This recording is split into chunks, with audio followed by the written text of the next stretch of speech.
Hello welcome NEET जी quick revision lecture number 3 last lecture second लेक्चરની અંદર આપણે લાસ્ટ જે આપણો ટોપિક હતો એ ફ્રી ફોલ મુક્ત પતનનો હતો. મુક્ત પતનની થોડાક પ્રોબ્લેમ્સ આપણે લીધા હતા, એના કોન્સેપ્ટ ભણ્યા હતા. હવે મુક્ત પતનની અંદર ઘણી વખત સાપેક્ષ ગતિને પણ આપણે ધ્યાનમાં લેવી પડે છે. તો સાપેક્ષ ગતિનો હું એક સિમ્પલ કોન્સેપ્ટ પહેલાં અહીંયા આપું અને પછી એક બે પ્રોબ્લેમ્સ છે એ સાપેક્ષ ગતિ ઉપરના આપણે લઈએ. તો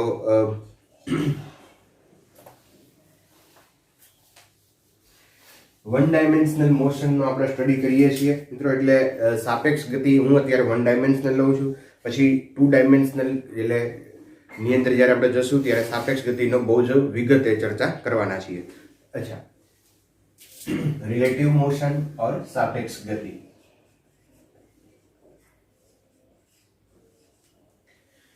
સપોઝ અહીંયા કોઈ બોલ છે અને આ બોલનો વેગ છે એ va છે. બીજો કોઈ એક બોલ છે અને એનો વેગ vb છે. આ બંને બોલ છે એ અત્યારે બતાવ્યું છે એવું કે બંને એકબીજાની તરફ આવે છે. જો બંને એકબીજા તરફ આવતા હોય તો આ એ છે એની સાપેક્ષે b નો વેગ અથવા b છે એની સાપેક્ષે a નો વેગ, બંને વિરુદ્ધ દિશામાં હોય તો એના વેગનો સરવાળો કરવો પડે. તો અહીંયા આપણે લખીએ કેસ 1,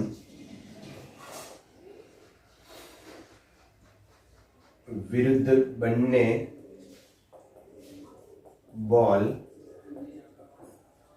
વિરુદ્ધ દિશામાં હોવાથી a નો વેગ b ની સાપેક્ષ. તો VAB is equal to VA plus VB. अच्छा, VA minus VB કરો પણ VB અહીંયા માઇનસ છે એટલે માઇનસ માઇનસ પ્લસ થઈ જાય. જો તમે સદિશની રીતે લખતા હોય, મેં તમને એક સ્ટેપ સીધું કીધું, પછી અહીંયા તમારે નિશાનીનો ઉલ્લેખ કરવાની જરૂર નથી. સમજો છો શું કહેવા માંગુ છું? કે સપોઝ આ નો વેગ VA છે તો આ દિશાને આપણે પ્લસ લઈએ છીએ અને આ દિશાને માઇનસ લઈએ છીએ. તો આપણે જનરલી એવું શીખ્યા હતા કે a નો વેગ b ની સાપેક્ષે હોય તો VA માઇનસ VB આવવું જોઈએ, બરાબર? હા, તો માઇનસ જ VB છે, પણ અહીંયા તમે જોશો તો VB આ દિશામાં છે એટલે માઇનસ થશે, તો માઇનસ માઇનસ અહીંયા પ્લસ થઈ જશે. તો VAB is equal to VA plus VB. અચ્છા, ઇન શોર્ટ અહીંયા જો એક વન ડાયમેન્શનલ મોશન હોય તો સદિશની માથાકૂટમાં પડવાની જરૂર નથી, કારણ કે વન ડાયમેન્શનલ મોશનની અંદર કાં તો બે જે કણ છે કે વસ્તુ છે, પદાર્થ છે, એ એકબીજા તરફ આવતા હશે અથવા તો એકબીજાની સાથે જતા હશે. આ બે જ સ્થિતિ કેસીસ એની અંદર પોસિબલ છે. એટલે આપણે અહીંયા સીધો જ એના ફોર્મ્યુલાનો યુઝ કરશું. કેસ નંબર 2, તો અહીંયા સપોઝ બોલ 1 છે VA અને બોલ 2 છે VB. આ બંને બે એક જ દિશામાં જાય છે તો a નો વેગ b ની સાપેક્ષે અથવા b નો વેગ a ની સાપેક્ષે અહીંયા લઈએ તો a નો વેગ b ની સાપેક્ષ VAB is equal to VA minus VB. અચ્છા, અહીંયા જો બે એક જ દિશામાં જતા હોય તો એના વેગનો બાદબાકી થઈ જશે, વિરુદ્ધ દિશામાં જતા હોય તો વેગનો સરવાળો થઈ જશે. તો આ સિમ્પલ એક કોન્સેપ્ટ છે અને એને હવે આપણે જે મુક્ત પતન છે એની અંદર આ કોન્સેપ્ટનો ઉપયોગ કરવો છે. તો એક એક્ઝામ્પલ લઈએ આપણે. એક્ઝામ્પલ છે, એક દડાને ઉધ્વ દિશામાં ઉપર તરફ ઉછાળવામાં આવે છે. તો આઈ થિંક એ પ્રોબ્લેમ થઈ ગયો છે ને, આપણે મહત્તમ ઊંચાઈ અને સમય મેળવો, સોરી.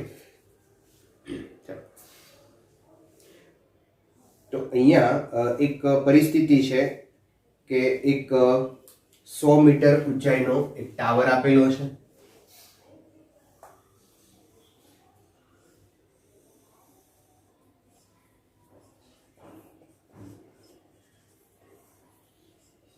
અને એક દડાને અહીંયા ઉપરથી ફેંકવામાં આવે છે, ઉપરથી મુક્ત કરવામાં આવે છે, એને કારણે એનો પ્રારંભિક વેગ 0 હોય.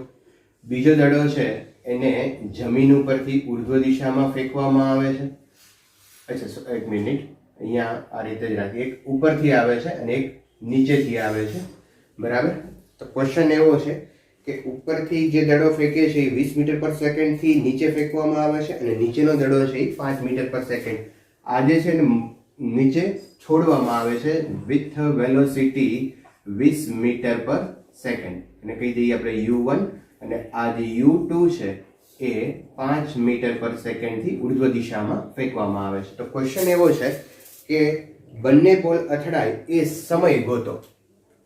તો સ્વાભાવિક છે કે આ ઉપર જશે, આ નીચે આવશે, બરાબર. તો હવે અહીંયા સાપેક્ષ વેગનો કન્સેપ્ટ લેવો પડશે અને સાથે સાથે અચળ પ્રવેગી ગતિના સમીકરણો અહીંયા યુઝ કરશું, એટલે સાપેક્ષ પ્રવેગનો કન્સેપ્ટ પણ આપણે ઉપયોગ કરવો પડશે. અચ્છા, પ્રવેગ આપણે વિચારીએ તો આ દડો છે એના માટે ગુરુત્વ પ્રવેગ છે, આના માટે ગુરુત્વ પ્રવેગ અધો દિશામાં હશે, સ્વાભાવિક છે. અચ્છા, આ દડો છે એનો વેગ ઉર્ધ્વ દિશામાં છે, પણ આના ઉપર ગુરુત્વ પ્રવેગ તો ક્યાં લાગશે? અધો દિશામાં જ લાગશે, કારણ કે ગુરુત્વ પ્રવેગની દિશા તો અધો દિશા જોઈએ, પછી દડો ઉપર જતો હોય કે નીચે જતો હોય. ઓકે, તો બંનેના ગુરુત્વ પ્રવેગ અધો દિશામાં આવશે, આનો વેગ નીચે છે, આનો વેગ ઉપર છે. તો હવે તમે સમજી શકો છો કે આ બંનેનો વેગ સાપેક્ષ વેગ લઈએ તો આ બે છે, આ એક છે, બે ની સાપેક્ષે એકનો વેગ અથવા તો એકની સાપેક્ષે બે નો વેગ, બંને વિરુદ્ધ દિશામાં છે તો વેગનો થઈ જશે સરવાળો. તો પહેલું કોન્સેપ્ટ આપણે અહીંયા લખશું કે બોલ એકનો વેગ બેની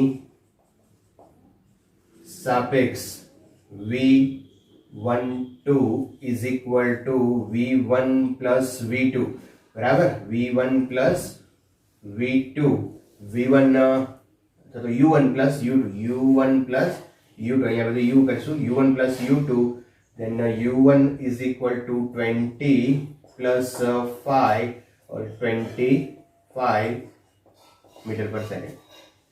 અચ્છા, સાપેક્ષ પ્રવેગ આપણે જોઈએ તો બે એક જ દિશામાં છે, એક દિશામાં હોય તો સાપેક્ષ પ્રવેગ થઈ જશે 0.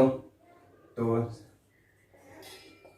સાપેક્ષ પ્રવેગ a is equal to g minus g, that is 0. Relative, અહીંયા હું r લખું છું, રિલેટિવ એક્સેલરેશન.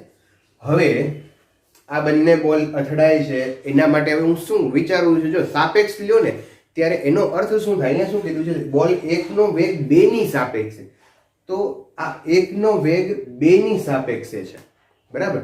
એટલે જેની સાપેક્ષે તમે વેગ લ્યો છો એ સ્થિર થઈ જાય, આ બે છે એ સ્થિર થાય, એટલે આ છે એક ઈ આને અહીંયા ભટકાશે, બરાબર, અથડાશે ત્યારે કેટલું અંતર કાપશે? 100 મીટર. એટલે આ 100 મીટર અંતર કાપશે ત્યારે એને કેટલો ટાઈમ લાગે છે એ આપણે ગોતવું છે. તો સિમ્પલ અહીંયા સમય બરાબર અંતરના છેદમાં સાપેક્ષ વેગ. ચાલો, અંતર એ કાપશે 100 અને સાપેક્ષ વેગ છે v12 છે 25 અને સમય આવી જશે 25 ચોકુ 16, 4 સેકન્ડ. તો 4 સેકન્ડ પછી આ બંને અથડાશે. ઓકે, કારણ કે જો આ સૂત્ર મેં એટલા માટે વાપર્યું કારણ કે જે બેનું નેટ એક્સેલરેશન છે 0 છે, એટલે પ્રવેગ તમને એમ થાય કે આ સૂત્ર અહીંયા થોડું લાગે કારણ કે પ્રવેગી ગતિ તો છે નહીં, પણ હા પ્રવેગી ગતિ છે આ, તો આ સૂત્ર કેમ અહીંયા યુઝ કર્યું? પણ પ્રવેગ જે સાપેક્ષ પ્રવેગ છે 0 થઈ જાય છે એટલે મેં આ સૂત્રનો ઉપયોગ કર્યો, અધરવાઇઝ તમારે અચળ પ્રવેગી ગતિના સમીકરણોનો ઉપયોગ કરવો પડે. Okay, done. ચાલો,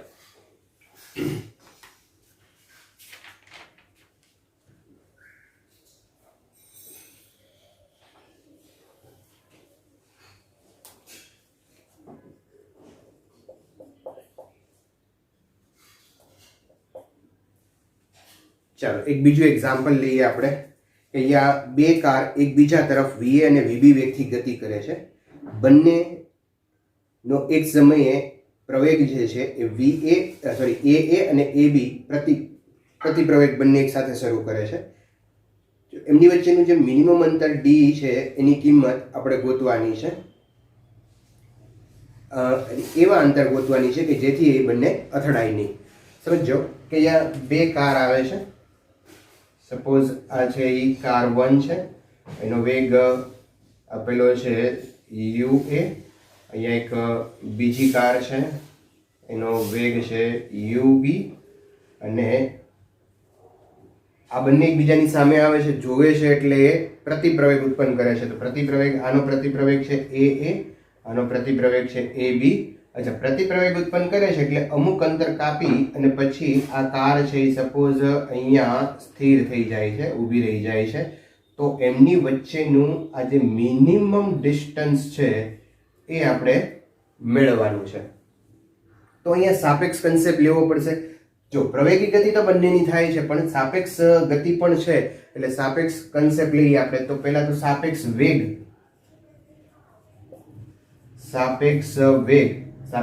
આપણે અહીંયા લેશું. વિરુદ્ધ દિશામાં છે એટલે સીધો સરવાળો કરશું તો UR લખીએ, રિલેટિવ વેગ is equal two UA plus UB. અચ્છા, એ જ રીતે પ્રવેગ માટે જોઈએ તો સાપેક્ષ પ્રવેગ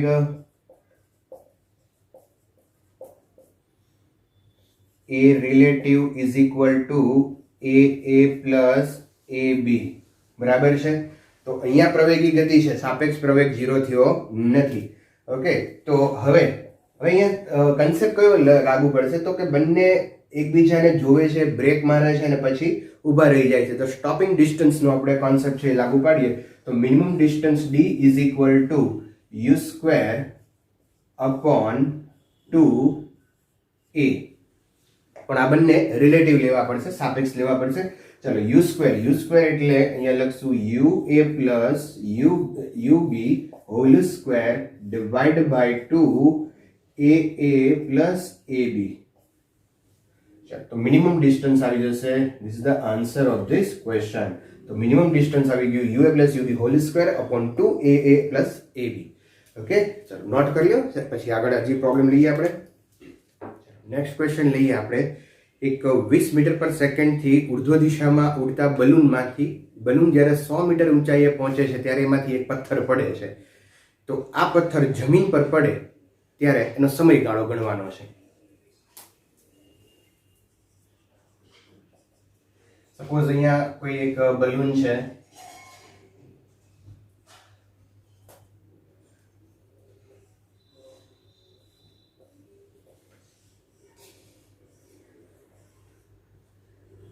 આ બલૂન જે છે એ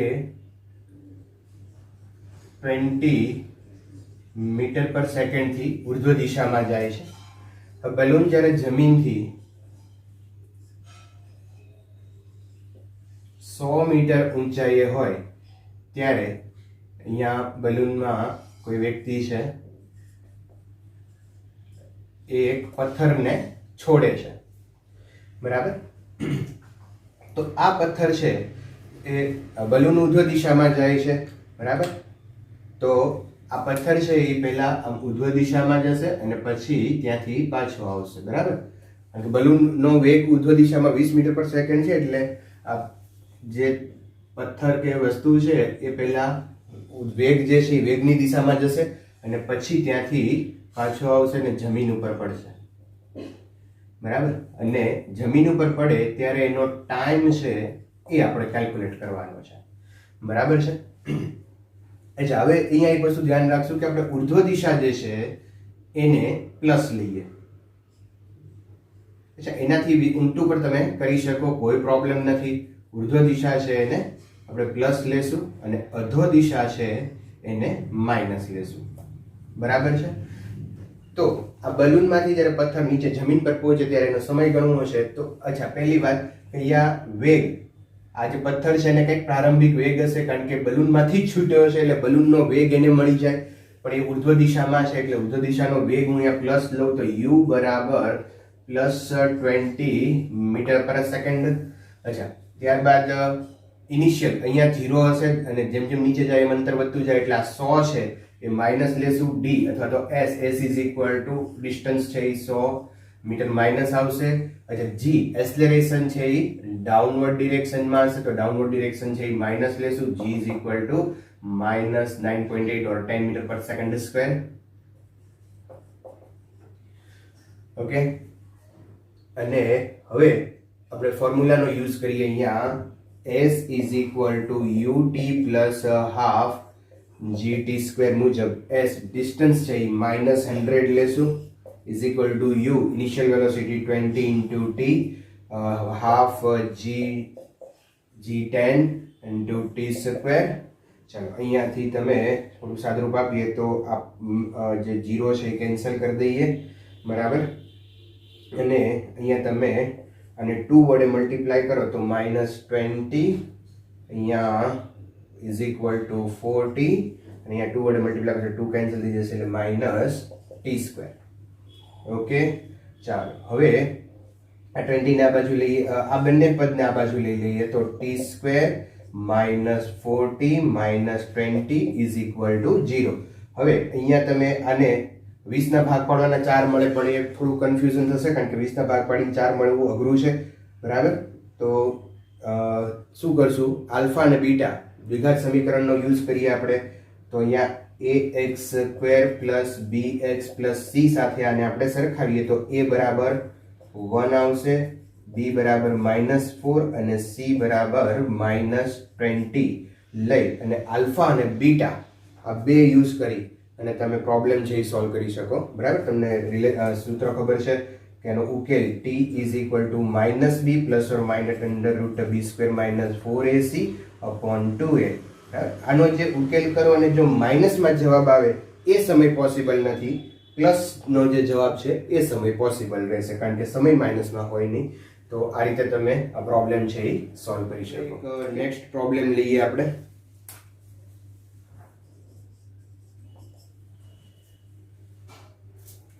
સપોઝ અહીંયા કોઈ એક લિફ્ટ છે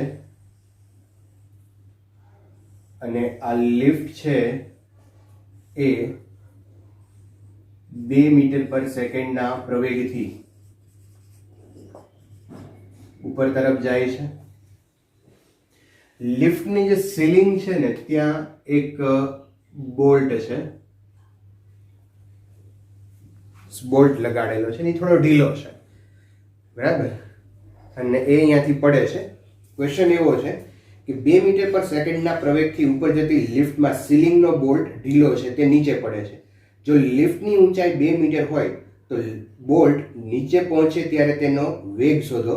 લિફ્ટ જે છે એ પ્રારંભિક ઝડપ એની 5 મીટર પર સેકન્ડ લ્યો. આ જે લિફ્ટ છે એની ઊંચાઈ 2 મીટર છે. આ નીચે આવે ત્યારે એનો વેગ છે એ ગોતવાનો છે. અચ્છા, લિફ્ટની પ્રારંભિક ઝડપ જે છે એ 5 મીટર પર સેકન્ડ છે, બરાબર. હવે અહીંયા સમજી શકાય કે જો કે આ જે બોલ્ટ છે એ નીચે આવશે એટલે એનો ગુરુત્વ પ્રવેગ છે એ નીચે હશે g, બરાબર.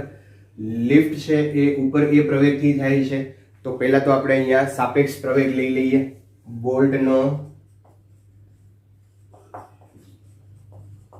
લિફ્ટની સાપેક્ષ પ્રવેગ, રિલેટિવ પ્રવેગ, બે વિરુદ્ધ દિશામાં છે એટલે સરવાળો થઈ જશે g + a, બરાબર. અને g ની વેલ્યુ છે 10 વત્તા a એટલે કે અહીંયા આવી જશે 12 મીટર પર સેકન્ડ સ્ક્વેર. અચ્છા, આ વસ્તુને તમે આભાસી બળ દ્વારા પણ અહીંયા કોન્સેપ્ટ છે એ ક્લિયર કરી શકો કારણ કે આભાસી યાદ કરો, લિફ્ટ જ્યારે ઉપર જાય ત્યારે g + a લેતા હતા આપણે, બરાબર છે ને. પણ એની ચર્ચા અત્યારે મેં એટલા માટે નથી કરી કારણ કે એ મુદ્દો આપણે શીખશું, પછી આપણે એ સુડો ફોર્સ એટલે કે આભાસી બળ અને એનો કોન્સેપ્ટનો ઉપયોગ કરશું. પણ અત્યારે આ પણ વસ્તુ સમજી શકાય સાપેક્ષમાં કે લિફ્ટ ઉપર જાય છે, આ નીચે છે, બંનેના પ્રવેગ વિરુદ્ધ છે એટલે a + g થઈ જશે, બરાબર છે. આ પહેલી વાત. હવે તો અહીંયા બોલ્ટનો લિફ્ટની સાપેક્ષે પ્રવેગ કેટલો આવી ગયો? 12. આ બોલ્ટનો લિફ્ટની સાપેક્ષે પ્રવેગ 12. એનો અર્થ શું થાય કે લિફ્ટ છે એ સ્થિર છે અને બોલ્ટ છે એ 12 મીટર પર સેકન્ડના સ્ક્વેરના પ્રવેગથી નીચે આવે છે. ખરેખર બોલ્ટ છે એ 10 થી આવવો જોઈએ પણ લિફ્ટનો પ્રવેગ એને આપી દીધો છે એટલે સાપેક્ષ આપણે ગણતરી કરી. તો હવે હું શું કામ કરું છું કે આ બોલ્ટ છે ને એને નીચે આવવા માટે કેટલો સમય લાગે એ આપણે ગોતીએ. તો બોલ્ટને 2 મીટર અંતર કાપતા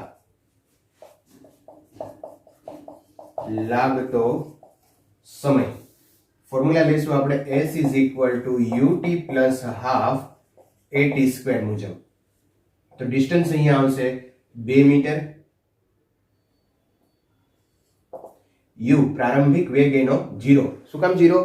કારણ કે લિફ્ટ સ્થિર લઈ લીધી છે અને આના પ્રવેગની આપણે આના ગતિની આપણે વાત કરીએ છીએ, એટલે એ ઉપરથી પડે છે, ઉપરથી પડશે તો એનો પ્રારંભિક વેગ 0 પ્લસ હાફ, અહીંયા રિલેટિવ લેશું 10 પ્લસ 2 એટલે 12 t સ્ક્વેર ઇમ્પ્લાઇઝ અહીંયા 6 થઈ જશે, એ 6 ના છેદમાં જશે એટલે 1 ના છેદમાં 3, તો t બરાબર 1/√3 સેકન્ડ. તો અહીંયા આ બોલ્ટને નીચે આવવા માટે 1/√3 સેકન્ડ લાગશે. બરાબર, તમે વસ્તુ સમજો. અહીંયા તમને એમ થાય કે સાહેબ લિફ્ટમાંથી પડ્યો છે તો અહીંયા કેમ તમે 0 લીધું, પણ લિફ્ટ સાપેક્ષ આપણે લીધું છે. લિફ્ટને કેવી લઈ લીધી છે? સ્થિર. અને પ્રવેગ મેં એનો વાપર્યો છે 12 મીટર પર સેકન્ડ. ઓકે, ચાલો હવે બીજું લઈએ આપણે અહીંયા કે આ બોલ્ટને અહીંયા જ્યારે પહોંચે છે ત્યારે કેટલો એને વેગ હશે એ ગણીએ આપણે. સમય મળી ગયો છે. તો બોલ્ટ તળિયે પહોંચે ત્યારે લાગતો સમય લાગતો સમય નહીં, ત્યારે પહોંચે ત્યારે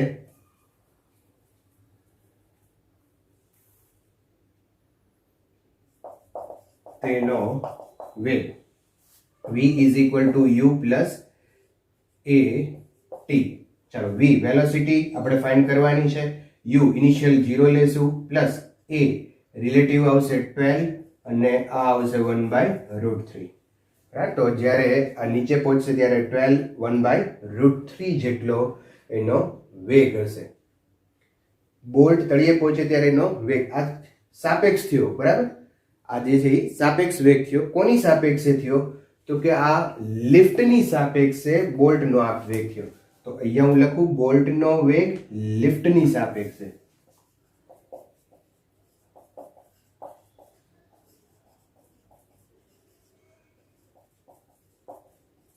હવે જો તમારે બોલ્ટનો વેગ જમીનની સાપેક્ષે, અહીંયા કોઈ ઊભેલી વ્યક્તિ છે એને આ બોલ્ટ છે, આ ટ્રાન્સપરન્ટ લિફ્ટ હોય તો આ બોલ્ટને નીચે પહોંચે ત્યારે એનો વેગ કેટલો દેખાય એ આપણે ગણવો હોય તો અહીંયા લખી શકીએ કે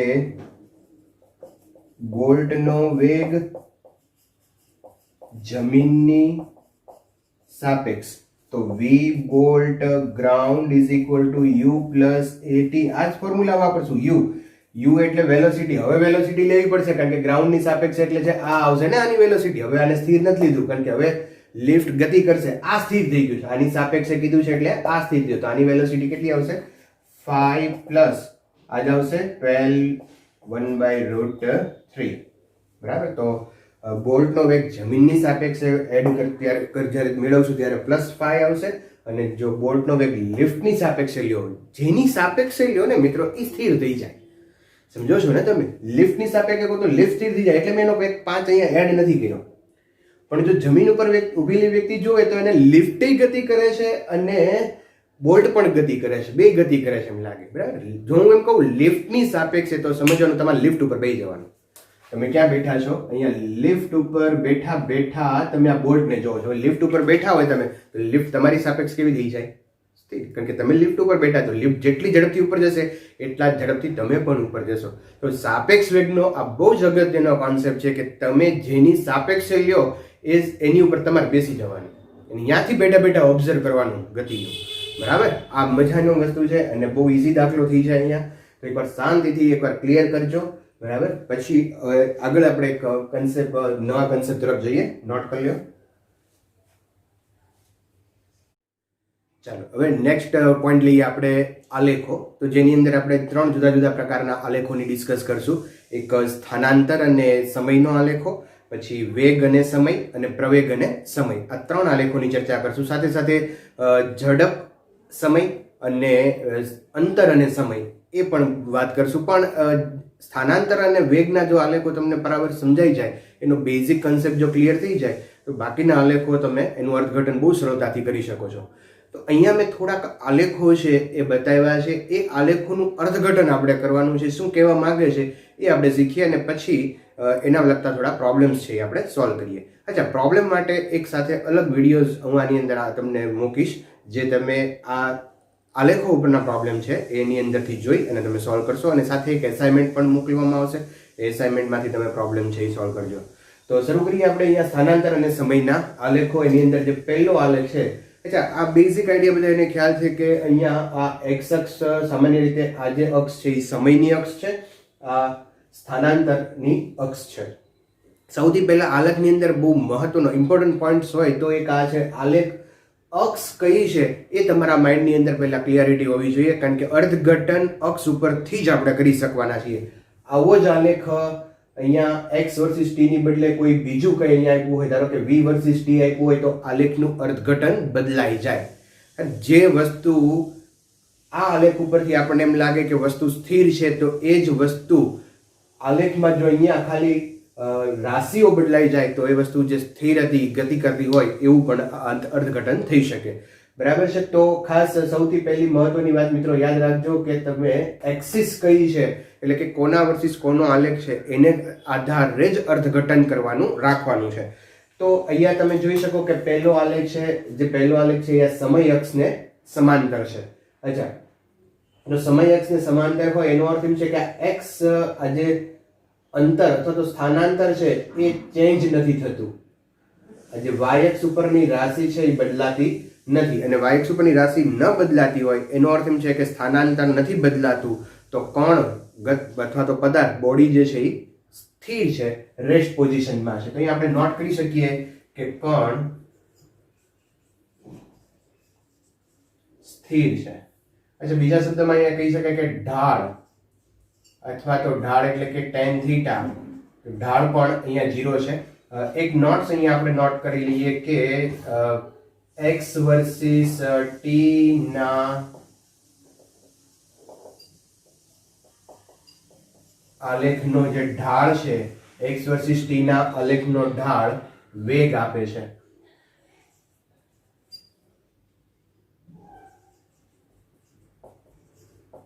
તો આ બેઝિક આઈડિયા આપણા માઇન્ડમાં ક્લિયર છે કે x વર્સિસ t નો આલેખ હોય તો એનો ઢાળ છે એ વેગ આપે.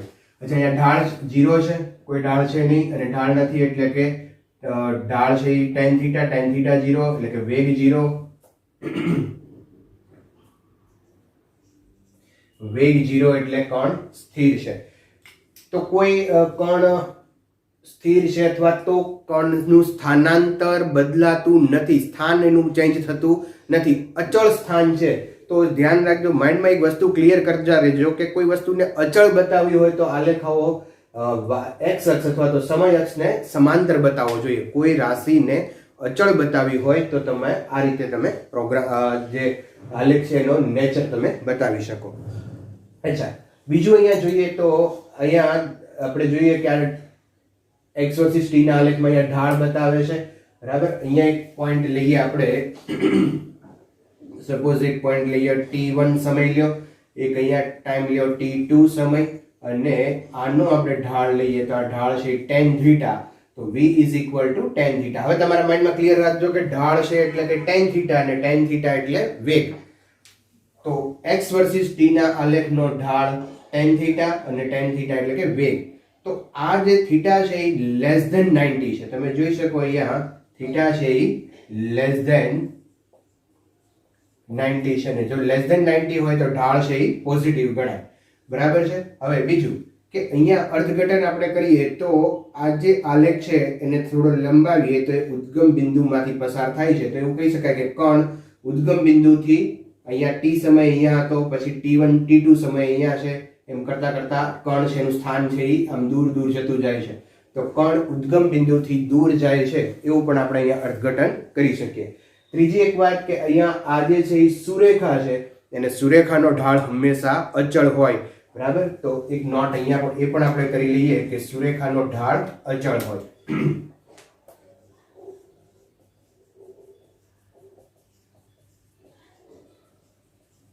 that is v અચળ, અને v અચળ હોય તો પ્રવેગ છે એ શૂન્ય હોય. પ્રવેગ છે એ, તો આ આલેખ માટે પ્રવેગ એક્સલરેશન છે એ 0 હશે. નેક્સ્ટ આલેખ માટે આપણે જોઈએ, અહીંયા એક આપણે ટાઈમ લઈએ, ધારો કે કોઈ એક ટાઈમ છે t, અહીંયા એક બીજો ટાઈમ લઈએ આપણે t2. બરાબર, અચ્છા, આનો જે તમે સ્પર્શક અહીંયા લ્યો તો એનો ઢાળ છે, આ જે ઢાળ છે એ ગ્રેટર દેન 90 છે, તો અહીંયા થીટા ગ્રેટર દેન 90 છે, અને થીટા ગ્રેટર દેન 90 હોય તો ઓબ્વિયસલી ઢાળ છે tan થીટા છે, એટલે કે ઝડપ છે એ ઋણ આવશે. થીટા છે એ t1 સમયે અને t2 સમયે તમે જુઓ તો ઢાળ થીટા છે એ આપણે લઈએ અહીંયા, આ થીટા આપણે માપીએ છીએ, આ થીટા પણ સમયક સાથે માપો એટલે આ tan થીટા થાય. તો tan થીટા છે, ઢાળ ગોતો હોય તો આ પણ કેવો લેવો પડશે? ઋણ. શું કામ ઋણ લેશું? કારણ કે થીટા છે અહીંયા, થીટા અને થીટા લઈએ તો થીટા ગ્રેટર દેન 90, તો સમયક સાથેનો એનો જે એંગલ છે થીટા ગ્રેટર દેન 90 છે, માટે ઢાળ છે એ ઋણ આવશે. કોણ અચળ ઝડપથી ઉદ્ગમ બિંદુ તરફ, ઉદ્ગમ બિંદુથી દૂર જાય છે, તરફ નહીં પરંતુ દૂર ગતિ કરે છે. આમ અહીંયા ઉદ્ગમ બિંદુ છે અહીંયા, પછી ધીમે ઉદ્ગમ બિંદુ તરફ જ ગતિ કરે છે, બરાબર ને? ધીમે ધીમે એ નીચે આવતો જશે એટલે ઉદ્ગમ બિંદુ તરફ ગતિ કરે છે. અચ્છા, અહીંયા ફરી પાછું આ સુરેખા છે, તો સુરેખાનો ઢાળ અચળ હોય અને સુરેખાનો ઢાળ અચળ હોય તો એનો પ્રવેગ પણ 0 થઈ જશે. તો અહીંયા આપણે નોટ કરી શકીએ કે પ્રવેગ 0 હોય a ઇઝ ઇક્વલ ટુ 0, કારણ કે ઢાળ સુરેખા છે, ઢાળ અચળ છે. અચ્છા, અહીંયા આગળ જઈએ આપણે તો અહીંયા તમે જુઓ તો ધીમે ધીમે આનો જે ઢાળ છે એ ઘટતો જાય છે, બરાબર? એટલે કે v ઢાળ શું આપશે? વેગ. વેગ tan થીટા, થીટા છે એ ઘટતો જાય છે, બરાબર? અને થીટા છે એ લેસ ધેન 90 છે. લેસ ધેન 90 હોય એટલે વેગ કેવો થઈ ગયો? પોઝિટિવ. હવે સમજો, બહુ મજાની વાત છે. વેગ છે એ પોઝિટિવ છે, વેગ છે એ પોઝિટિવ છે, પણ ખૂણો છે એ ઘટતો જાય છે. ખૂણો ઘટતો જાય છે એનો અર્થ શું થાય? tan થીટા ઘટતો જાય છે. tan થીટા ઘટતો જાય એટલે વેગ ઘટતો જાય. હવે વેગ ક્યારે ઘટે? ઓબ્વિયસલી વેગ અને પ્રવેગ વિરુદ્ધ દિશામાં હોય તો જ વેગ ઘટે. આગળના લેક્ચરો જો ન જોયા હોય તો જોઈ લેજો ખાસ, કારણ કે તો જ તમને આના અર્થઘટનમાં ઝડપથી ક્લિયરિટી આવશે, બરાબર? ફરી એકવાર અહીંયા તમે જુઓ તો થીટા છે એ ડિક્રીઝ થતો જાય છે, થીટા ઘટતો જાય છે, બરાબર? અચ્છા, થીટા ઘટતો જાય છે પણ થીટા છે એ લેસ ધેન 90 છે એટલે પોઝિટિવ છે. વેગ ઘટે છે પણ પોઝિટિવ છે, બરાબર? તો વેગ ત્યારે જ ઘટે જ્યારે પ્રવેગ અને વેગ વિરુદ્ધ દિશામાં હોય. વેગ અને પ્રવેગ વિરુદ્ધ દિશામાં હોય તો જ વેગ ઘટે. માટે પ્રવેગ કેવો થઈ જશે? નેગેટિવ. પ્રવેગ કેવો થઈ જશે? નેગેટિવ, કારણ કે વેગ પોઝિટિવ છે તો પ્રવેગ નેગેટિવ. આ બંને વિરુદ્ધ હોય તો જ આમાં ઘટાડો થાય, બરાબર ને? અચ્છા, હવે બીજી એક આની અંદર મહત્વની વાત આપણે નોટ કરી લઈએ કે આ જે પ્રવેગ ઘટતો જાય છે એટલે આ ગતિ જે છે એને આપણે કહીશું પ્રતિપ્રવેગી ગતિ.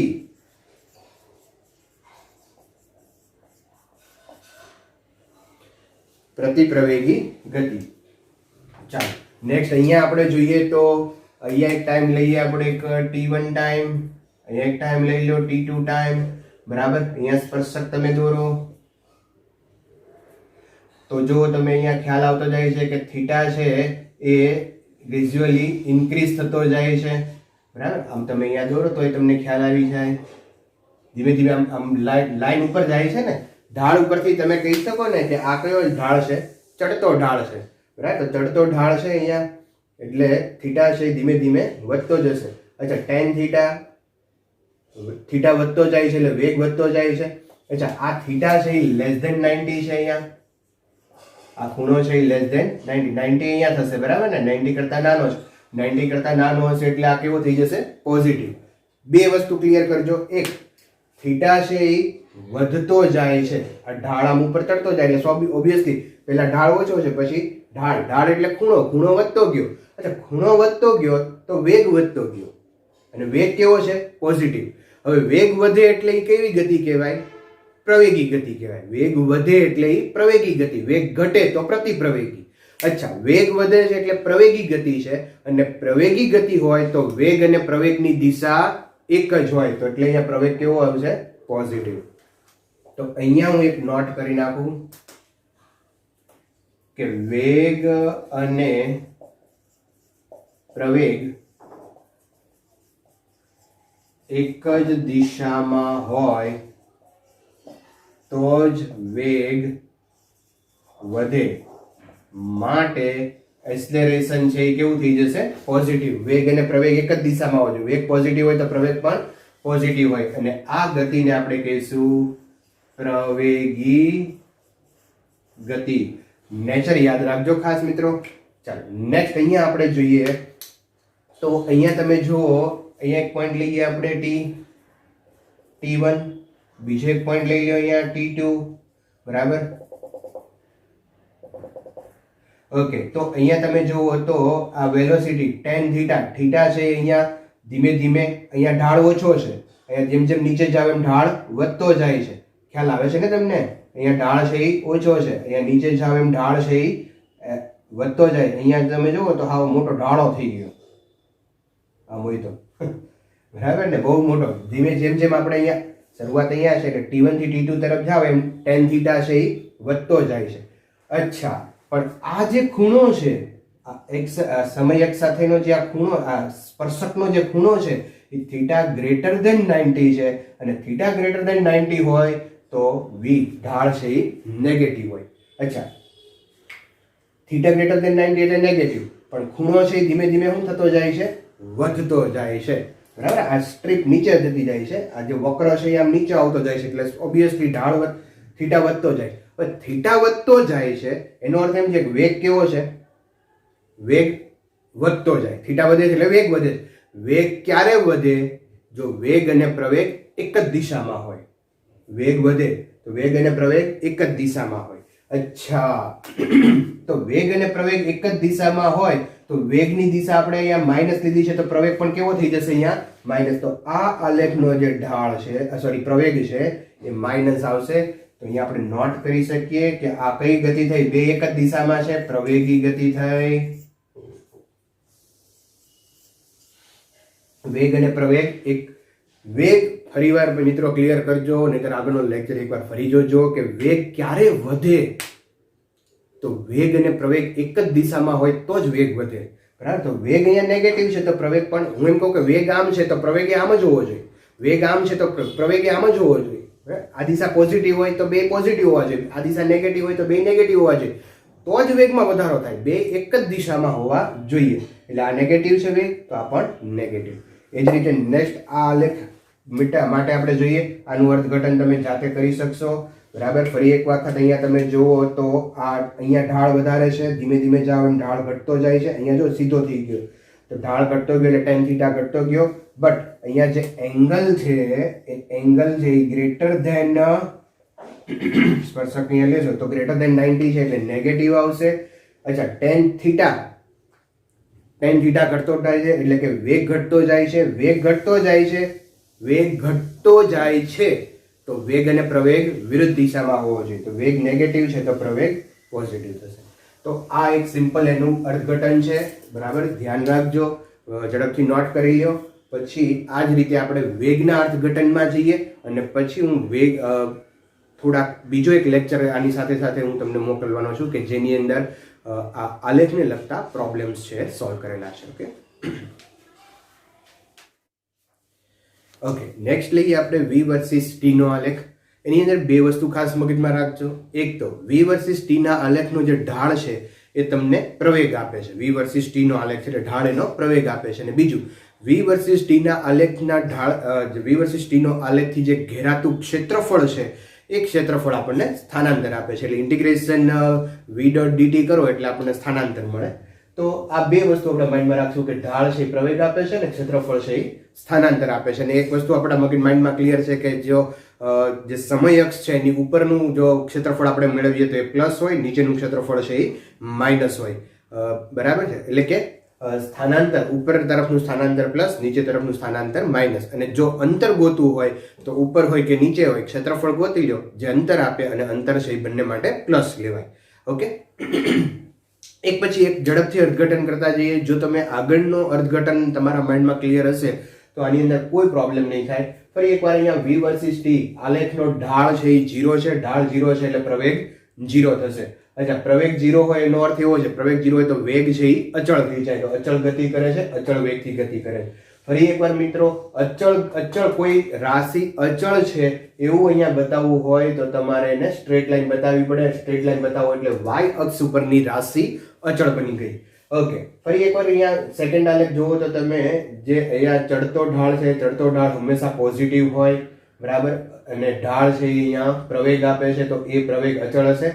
અચ્છા, અહીંયા પ્રવેગ પોઝિટિવ છે, પ્રવેગ પોઝિટિવ હોય મિત્રો ધ્યાન રાખો, પ્રવેગ પોઝિટિવ હોય તો એનો અર્થ એવો થાય કે ઝડપ છે એમાં વધારો થાય. પ્રવેગ પોઝિટિવ છે, ઝડપમાં વધારો થાય છે અહીંયા, તો એ પોઝિટિવ છે, v પણ પોઝિટિવ છે. ઝડપ વધે છે, પ્રવેગ ઝડપ વધે છે એનો અર્થ એવો થાય ને, એ પોઝિટિવ છે તો v પણ પોઝિટિવ છે. અચ્છા, હવે અહીંયા જોઈએ તો આ જે આલેખ છે એમાં θ ગ્રેટર ધેન 90 છે, ઉતરતો ઢાળ છે, ઉતરતો ઢાળ છે એ હંમેશા ઋણ હોય, પણ ઢાળ અચળ છે એટલે ઝડપ અહીંયા પ્રવેગ છે એ કેવો છે, નેગેટિવ છે, તો ઝડપ ઘટે છે. પ્રવેગ નેગેટિવ છે એટલે ઝડપ ઘટે છે. અહીંયા તમે જુઓ તો ધીમે ધીમે આમે તમને આલેખ ઉપરથી ખ્યાલ આવે ને કે અહીંયા ઝડપ તમે લ્યો તો આ પોઈન્ટ પાસે ઝડપ જે છે એ ધારો કે v1 છે, આ પોઈન્ટ પાસે ઝડપ છે એ v2 છે, તો v1 કરતા v2 છે એ ઘટ્યું. તો જેમ જેમ સમય વધે છે એમ વેગ છે, ઝડપ છે એ ઘટે છે. હવે ઝડપ ઘટે છે, ઝડપ ક્યારે ઘટે તો કે વેગ અને પ્રવેગ વિરુદ્ધ દિશામાં હોય તો પ્રવેગ છે એ નેગેટિવ છે તો વેગ કેવો થવો જોઈએ, પોઝિટિવ થવો જોઈએ. આ વસ્તુ એક ક્લિયર કરજો, બરાબર. વારંવાર હું તમને એક જ વાત કરું છું, પણ તમે જો ક્લિયરિટી હશે ને તો તમારે મારું આ સાંભળવાની પણ જરૂર નહીં પડે. અચ્છા, આનું અર્થઘટન તમે જાતે કરજો. હું જે આ 3 અર્થઘટન કરાવું એટલે એના ઉપરથી તમે આ વિચારી શકશો. અચ્છા, અહીંયા તમે જોઈએ તો આ અહીંયા હવે થીટા છે એ બદલાતો જાય છે, હવે સુરેખા નથી, બરાબર. થીટા છે એ બદલાતો જાય છે એટલે એ થીટા બદલાય એટલે કે ઢાળ બદલાય, ઢાળ બદલાય એટલે એ બદલાય. અચ્છા, થીટા છે એ લેસ ધેન 90 છે, લેસ ધેન 90 હોય તો ઢાળ છે એ કેવો હશે, પોઝિટિવ હશે. એ તો એ પોઝિટિવ થયો, પોઝિટિવ ઢાળ પોઝિટિવ, એ પોઝિટિવ.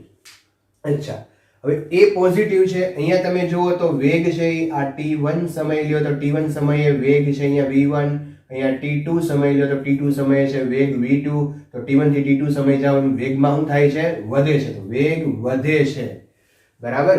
વેગ ક્યારે વધે, જ્યારે વેગ અને પ્રવેગ એક જ દિશામાં હોય ત્યારે.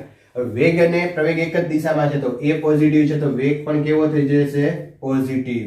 અચ્છા, હવે વેગ પ્રવેગ છે, વેગ વધે છે એનો અર્થ એમ છે કે પ્રવેગ પણ વધતો હોય.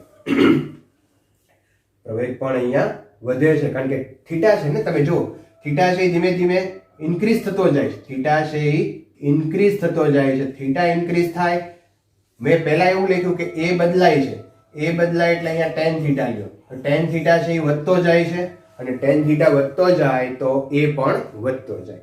ઓકે, એ જ રીતે અહીંયા જઈએ તો પહેલી વાત કે અહીંયા પણ થીટા બદલાય છે. એટલે tan થીટા અહીંયા તમે જુઓ તો થીટા છે એ ધીમે ધીમે અહીંયા ઘટતો જાય છે. અચ્છા, tan થીટા ઘટતો જાય એટલે પ્રવેગ પણ ઘટે. અચ્છા, એ બદલાય છે, અહીંયા થીટા છે એ કેવો છે, ગ્રેટર ધેન 90 છે, તો ગ્રેટર ધેન 90 હોય તો આ નેગેટિવ. અચ્છા, વેગ તમે જુઓ તો આ પોઈન્ટ પાસે વેગ છે એ v1 છે, t1 માટે v1, આ પોઈન્ટ પાસે વેગ છે એ v2 છે, તો વેગ કેવો થયો, ડિક્રીઝ થયો, વેગ ઘટે છે. અચ્છા, વેગ ઘટે છે, વેગ ક્યારે ઘટે, જો વેગ અને પ્રવેગ વિરુદ્ધ દિશામાં હોય તો. હવે એ પોઝિટિવ છે તો આ કેવો થઈ જશે, સોરી એ નેગેટિવ છે તો આ કેવો થઈ જશે, પોઝિટિવ. અહીંથી હું આ કાઢી નાખું છું, બરાબર. આ મુજબ નહીં જતા, બરાબર. અહીંયા લખેલું છે, મેં કાઢ્યું છે એ મુજબ જતા નહીં. તો અહીંયા એ બદલાય છે, એ વધે છે કે ઘટે છે, v વધે છે કે ઘટે છે, એ અહીંયા અને અહીંયા તમારે જાતે કહેવાનું છે, બરાબર. પ્રયત્ન કરજો, લગભગ સોલ્વ થઈ જશે. ન થાય તો મને ક્વેરીની અંદર આપણે કહેજો.